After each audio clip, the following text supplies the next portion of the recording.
আসসালামু আলাইকুম। কাছে কিংবা দূরে, দেশে এবং প্রবাসে যে যেখানে আছেন সবাইকে শুভেচ্ছা জানিয়ে আজকে আমি আমার ভিডিওটি শুরু করছি। বৈষম্য বিরোধী ছাত্র জনতা আন্দোলনের মধ্য দিয়ে আমরা পেয়েছি একটি নতুন বাংলাদেশ। 5ই আগস্ট 2024 সাবেক প্রধানমন্ত্রী শেখ হাসিনা সরকারের পদত্যাগের মধ্য দিয়ে শেষ হয়েছে আওয়ামী সরকারের 16 বছরের শাসনামল।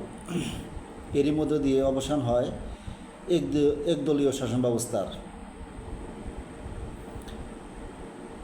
বাংলাদেশের মানুষ পেয়েছে একটি নতুন দেশ। এখানে আমরা সবাই মতামত প্রকাশের সুযোগ পেয়েছি স্বাধীনভাবে।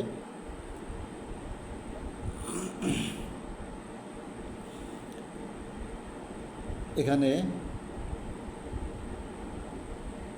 আরও প্রত্যাশা রাখি আগামীতে এদেশের মানুষ ফিরে পাবে তাদের ভোটের অধিকার। এখন আমাদের একটাই পরিচয়, আমরা বাংলাদেশি বাঙালি। এ দেশটা শুধু মুসলমানের নয়, এই দেশটা হিন্দু, বৌদ্ধ, খ্রিস্টান সকল ধর্মের। এখানে কোনো ধর্ম বর্ণকে আলাদা করার কোনো সুযোগ নেই।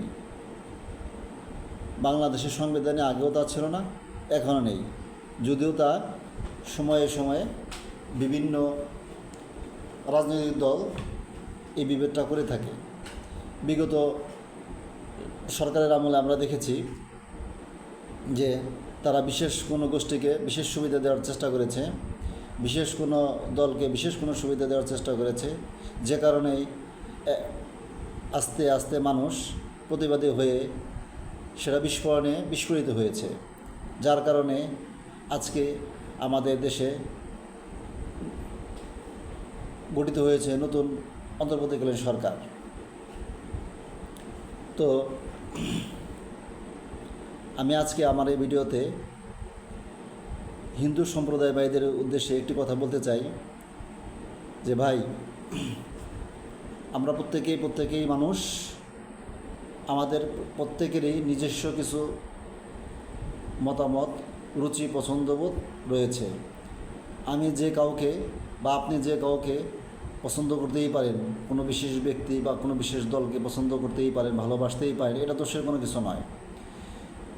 কিন্তু সমস্যাটা হইল যখন আপনি অন্য কোনো দলের দ্বারা আক্রান্ত হন, অন্য কোনো ব্যক্তির দ্বারা আক্রান্ত হন, তখনই আপনি বলেন যে আমি অমুক, আমি তমুক, এই ধরনের বিবৃতি দেওয়া শুরু করেন। যেমন এই সংস্কৃতি রয়েছে আমাদের হিন্দু সম্প্রদায় ভাইদের মধ্যে। তারা বাংলাদেশ আওয়ামী লীগকে পছন্দ করে, বাংলাদেশে আওয়ামী লীগের রাজনীতির সাথে তারা যুক্ত। বিগত দিন থেকে পর্যন্ত যা দেখেছি বা দেখছি তাই, সেটা থাকতেই পারে। আবার সবাই যে তাও না, হিন্দু ভাইদের মধ্যে অনেক আছে যারা আপনার বিভিন্ন দল করেন, বিভিন্ন দলের সাথে তারা সম্পৃক্ত রয়েছেন, সুতরাং থাকতেই পারে। এটাই হচ্ছে গণতান্ত্রিক অধিকার।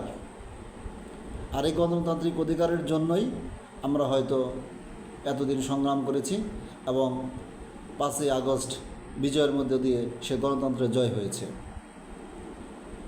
এখানে আপনি যে কোনো দলের সাথেই সম্পৃক্ত থাকতে পারেন, সমস্যা নাই।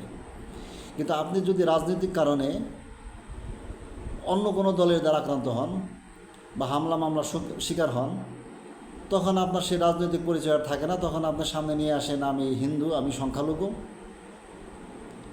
আমাকে আক্রমণ করা হচ্ছে। তার মানে হচ্ছে যে মার খাওয়ার আগে আপনি আওয়ামী লীগ, মার খাওয়ার পর আপনি সংখ্যালঘু বা হিন্দু হয়ে গেলেন। আমার আন্তরিক অনুরোধ আপনাদের প্রতি, আপনারা এটা করবেন না, একটা দেশকে অস্থিতিশীল করবেন না। আপনার এই বক্তব্য পার্শ্ববর্তী দেশ ভারতে ছড়িয়ে যাচ্ছে, তারা উদ্বিগ্ন হচ্ছে, তারা বিভিন্ন রকম প্রচেষ্টা চালাচ্ছে। এটা তো আপনি একটা দেশকে অস্থিতিশীল করার জন্য করছেন। কারণ রাজনৈতিক পরিচয়, রাজনৈতিক কারণে পৃথিবীর সব দেশেই কম বেশি হামলার শিকার সবাই হয়। আর আমাদের বাংলাদেশের কালচারে আমি যেটা দেখেছি গত 30 বছরে, যে বিভিন্ন রাজনৈতিক দলের শাসন ব্যবস্থার অবসান হওয়ার সাথে সাথেই সেই দলের লোক অন্য দলের দ্বারা আক্রান্ত হচ্ছে, মামলা খাচ্ছে।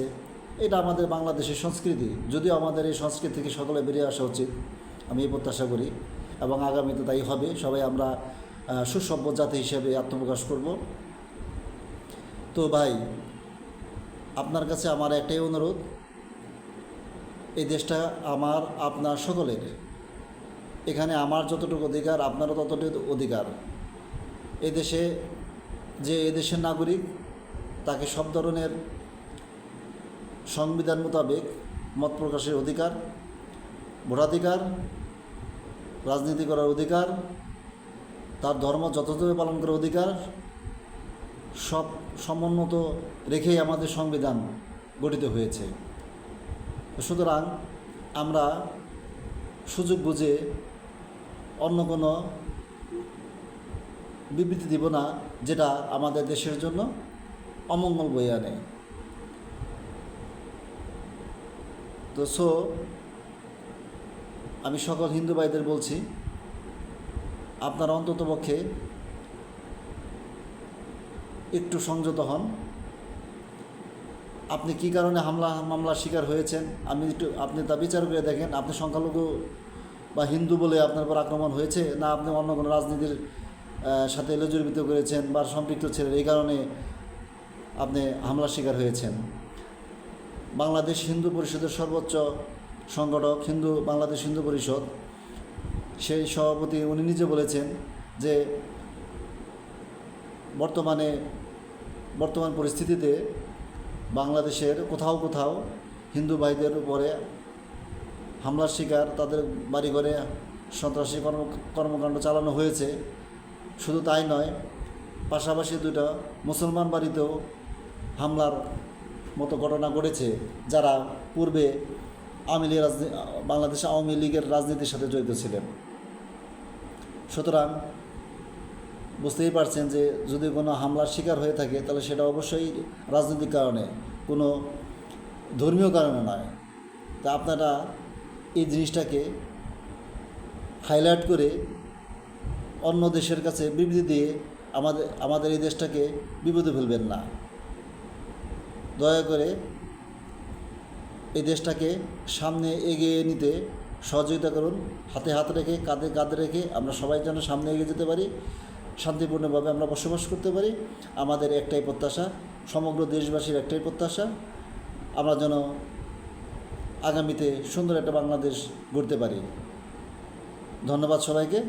আসসালামু আলাইকুম।